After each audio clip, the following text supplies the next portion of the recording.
Hello guys, good morning. In this lesson, I am going to show you how to do scheduling using the Navisworks. So again, as I have discussed previously, one of the selling point for companies to win projects is to show animations, and one of those features that we could use to animate our virtual project is using Navisworks. So for today, I am going to show you how to create scheduling using the Navisworks. It is commonly known as the 4D modeling. Alright, so what I want you to do is to launch your Navisworks software that you have downloaded from Autodesk. So again, I expect you that you have availed the free software from Autodesk, and you could use Navisworks 2018, 2019, or 2020. In my case, I am using Autodesk Navisworks 2020. All right, with that, let's go and let's get started. All right, so first thing, I want you to create new, and then I want you to open your file. The file that we're going to use is the same file that we use for your 5D modeling. So I'm going to use again the example 50% DD that we downloaded from Canvas. Alright, so I want you to go ahead and open that. For this one, it may take a while if it is your first time to open the project. The reason for that is trying to convert that into the art VD extension file into that NWD, which is the Navisworks extension file. So this is the project that we have been working, and I'm actually the examples that we've been using for the class. Okay, so all right, so this is the 5-story building. All right, to begin with, I want you to take a look at the browsers of the Navisworks. It's pretty much the same as any other window-based software. All right, so I want you to bring your attentions to the tools on the right, and I want you to click, it says here, timeliner. So I want you to click that. It will add a split detail at the bottom, pretty much the same as in our MS project. Alright, so this title, once we get this detail at the bottom, it provides you 1, 2, 3, 4 different tabs. The task here tab, it allows you to enter the activities related to that particular project that we have imported to Navisworks. And then we have also the data sources. If we already created a schedule making use of some other software like MS Project or Primavera, you should be able to import that here in Navisworks and be able to use that. And the only thing you have to do now is to assign those activities to specific elements into the 3D. Now here on the add, you have several options. The Microsoft Project NPX, that is the Exchange file software that they use, created by the Microsoft in relations to any other project management softwares. And of course, we have also the project 2007 to 2013, or we have the Primavera all the way to version 8, from version 7 to version 8. Alright, and I'm going to explain several of these once we finish creating those tasks. So what I'm going to show you today is to create a schedule making use of the task options. Alright, and below this line you will notice that there are several other functions that we could use. Then we have the add task, that is allowing you to add those different tasks. You could create hierarchy as well too, indent and outent, create the group and subgroup. And we have here again the auto add task if you want to once we enter return enter on the keyboard, it automatically add another line for another task. And then the attach here, that is assigning a particular element on the billing into specific task that I'm going to show you in a bit. Alright, so to begin with, let's start creating add task. And from your handout, again, pretty much the same as the 5D modeling, I created a supplementary documents that will help you again figure out the step by step. It is a supplementary documents I call the 4D modeling instruction, just in case that you miss some of the step as we move on. So again, it is uploaded on Canvas. I encourage you to download that and be able to look at them as we go through the process. Alright, so again, I add task. I'm going to name that as wall foundation. Now on the handout that I gave uploaded, you will find that on page 7 of the document I provided an information about the lecture exercise. So again, on the wall foundation, the duration is 3 days, so I'm going to begin the durations on March 16, and it says here that we have to have 3 days to complete that, so that will end on March 18. Okay, and you will notice here we have the plan start, plan end, and one thing that I want to emphasize here is the task type. Make sure that you will assign that says construct, so that it will appear then as you simulate the project. Alright, go ahead and enter the next activity, which is the concrete foundation wall. And it says so it has another 3 days, but make sure that the wall foundation should cure first. It has a 5-day lag time, so we need to wait for 5 days. If it ends on March 18 for the wall foundation, we need to count 5 days after that. So 1, 2, 3, 4, 5. Well, you can start on Monday, or you could start on the 24th. So in my case, let me just start on the 24th. And it says here on the handout that it has to be completed in 3 days. So we have 1, 2, 3, 4, 3, and that ends on March 26. Again, don't forget the task type. Make sure that you're going to use the construct task type. And again, I want you to go ahead and enter the next one, which is the basement slab. So again, it has a lag time in between the concrete foundation wall and the basement slab, so another 5 days. So if the concrete foundation wall ends on March 26, we have to count the days 5 days after that. So we have 1, 2, 3, 4, 5. We could start on April the 1st, and it says here that we need to complete the basement slab in 3 days. So if it is 1, 2, 3, we should be able to finish on April the 3rd. And then again, construct. Add task, and I want you to enter the first floor structural framing.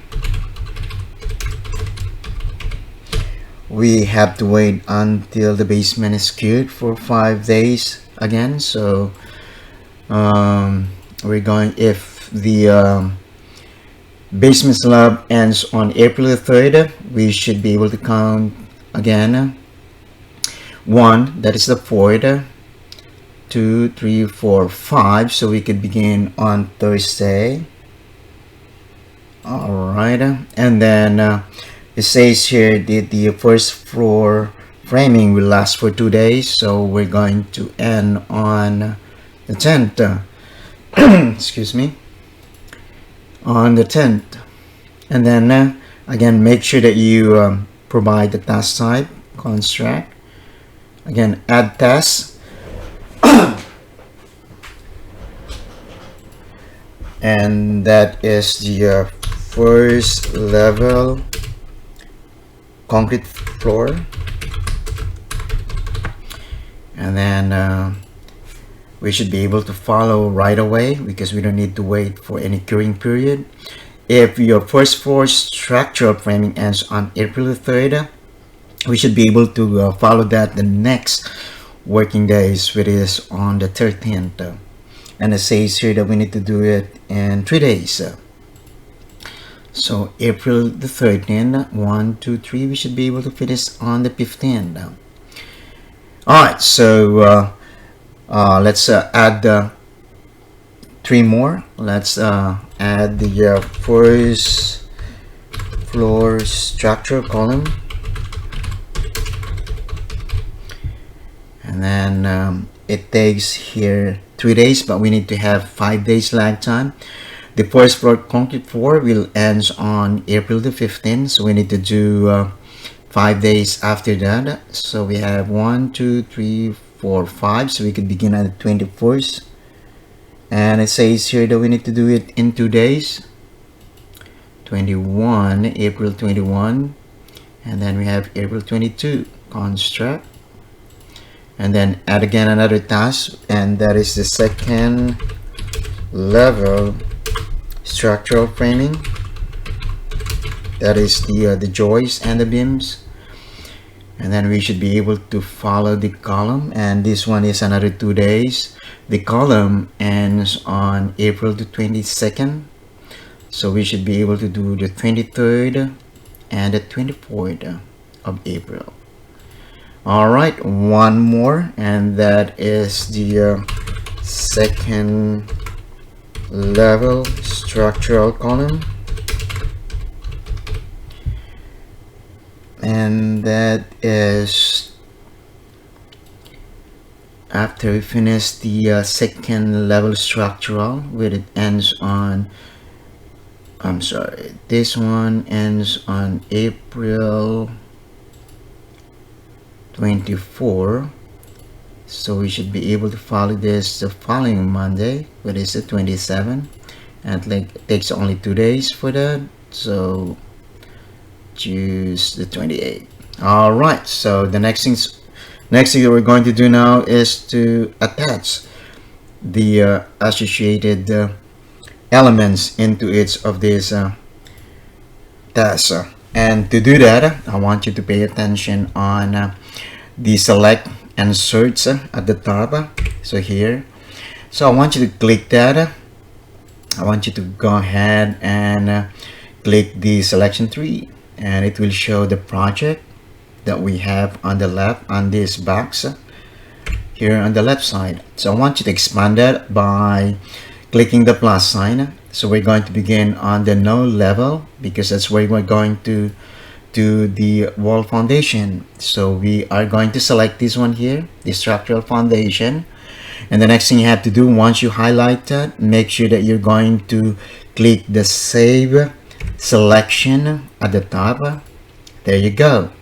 And for you to be able to assign that, I want you to go back into your timeliner under detail. Under the attach column, I want you to make the cell active, and make sure that you go here, it says attach over here. Again, I repeat, this one here, and I want you to click that downward arrow, and you will find here attach current selection. There you go. It will attach that particular element into your schedule. Next is the concrete foundation wall. So I want you to go back again into your selection tree.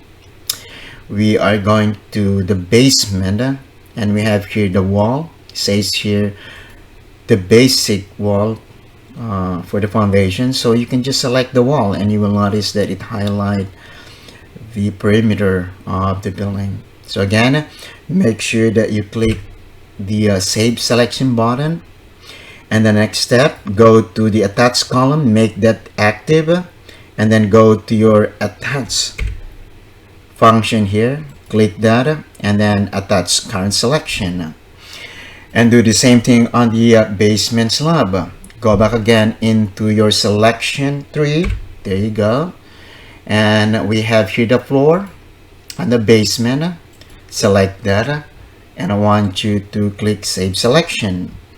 Go back into your attach, and then again this one here, click this, attach current selection, And then on the first floor structural framing, go back again into your selection tree here on the left. And then we are going into your level 1, and we are going to create the structural framing for this. Alright, so I want you to go ahead and save selection.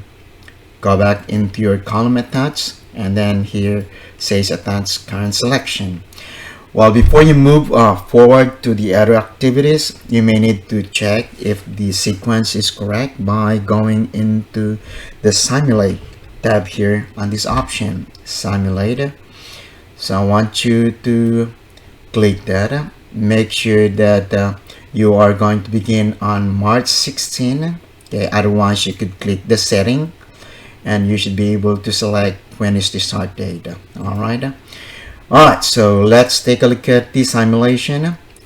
Currently, those that are about to begin should be in the color green.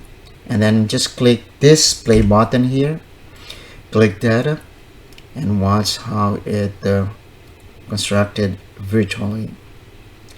And there you go. And then this slab.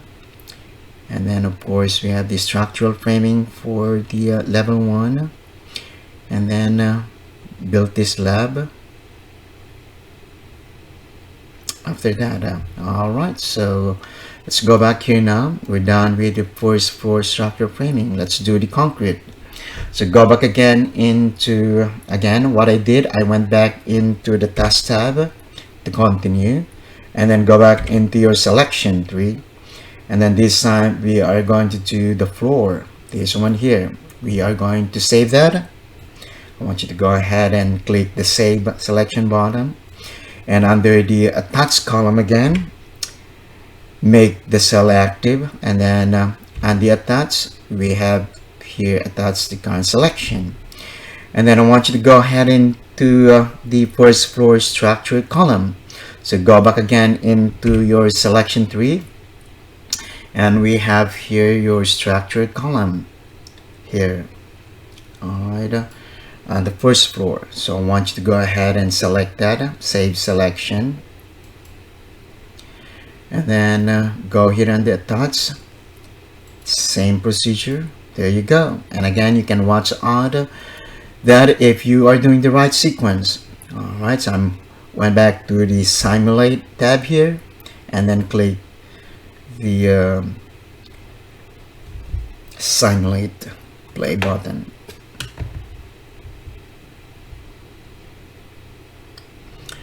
And there you go, we have the framing, and then we have this slab, and then of course we have the columns. And then the next thing we have to create now is the framing on the second floor. So I want you to go back into the task. So we have here second level structural framing. Go back again into your task, highlight that, and go to your selection tree. And then I want you to go to your level 2 structural framing. Go and save selection. Go back into your attach and attach current selection. And then level 2 structural column. So again, go back into your selection tree, select your column, save selection, and then make sure that you attach and attach current. If you mess up on this one here, you can always delete them. Okay, we have here delete and then replace it again, or you can move those going up and down as well too. We have the options that allows us to move this one here, this option of moving up and moving down option. Alright, so let's take a look at the sequence. So what I'm going to do here is just probably to show you a portion on how to create this scheduling. So it's very basic. This step is very straightforward. Alright, let me go ahead and play this one here to see if my sequence, again, it will show you if the sequence is wrong as you watch the video as the building is being built virtually. There you go. And then slab, and then of course the column, and then we have the framing. and then we have those column as well too. So here, what I'm going to do in most cases, especially for those structural steel, what they usually do is to construct all the framing first, and then they go back. Once they build the framing at the next level, some they put in the decking on the previous level and they move up. Others, they usually complete the entire framing for the structure, particularly for steel structures. Okay, that is different if there is a reinforced concrete, which they create a deck at every given level. All right, so again, that is the 5D scheduling, and once you completed this one here, you can export. You have here a bottom at the right to export the simulation. You should be able to save this one into your flash drive, and you should be able to add that on your presentation, and you should be able to again impress your client and showing up how you construct the facility from ground all the way to the finish. All right, so again, it's very basic. What you do is you need to load first the 3D drawing that has the .rvt extension file. Once you have that, you have to activate the timeliner again, and then once you have that, it will give you the detail additional view at the bottom of the drawing. So the first thing you have to do is to create tasks. So you have to create all of those tasks here one by one. Add the plan start and the plan end. Take note of the lag time provided. And the next thing you have to do now is to assign those individual tasks to the appropriate elements in the building. And to do that, what you do is just click on the selection tree. Here you go. And then it pop up this dialog box that allows you to select those particular items. So what you do is just highlight that particular element, and then make sure that you click this save selection button. Once you have saved that, what you do is just go into your attach and make sure that you have to make that cells active. And then we have here the tab here that says attach, and then click that, and we have here the attached current selections. So that's it. So again, that is the 4D modeling, commonly known as the scheduling using the Navisworks. Alright guys, so if you have any question, don't forget to email me. Or again, if you miss some of those steps, you can always look into your supplementary documents called 4D modeling instructions. Alright guys, till next time, I am going to show you the class detection. Alright, that's it for now.